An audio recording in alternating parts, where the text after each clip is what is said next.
Mana bu insonlik mas'uliyat tuyg'usi. Gulchehra Xo'ja 26 iyul kuni Amerika Davlat Majlisiga qarashli Xitoy ishlari komiteti sahibxonligida chaqirilgan Sharq Turkistondagi bostirish va zo'r ko'lamli tutqun bosh tema qilingan maxsus temadagi guvohlik berish yig'ini oxirlashganda mazkur komitetning raisi Amerika Kengash palatasining a'zosi 2016 yildagi Amerika prezidentlik saylovining kandidatlaridan biri bo'lgan Marco Rubio oldimga kelib, ko'rsatgan jasoratingiz va bugun bu maydonda isbotlab berganingiz uchun tashakkur.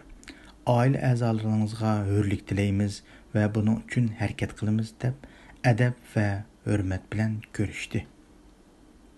Men uningdan Beijingdagi bosh elchiga radio muxbirlarining tutqun qilinish masalasi va lager masalasi haqida yozgan xatining natijasini so'radim. O afsus, texe Xitoy tarafdan javob olmadik, lekin biz buning bilan to'xtab qolmaymiz. Kuchli ravishda besim ishlatishni davomlashtiramiz dedi.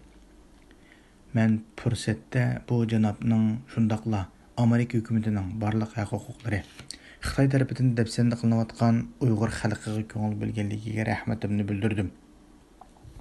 Ammo uning qaytarma javobi mening hayotimdagi unutilmas bir dars bo'ldi.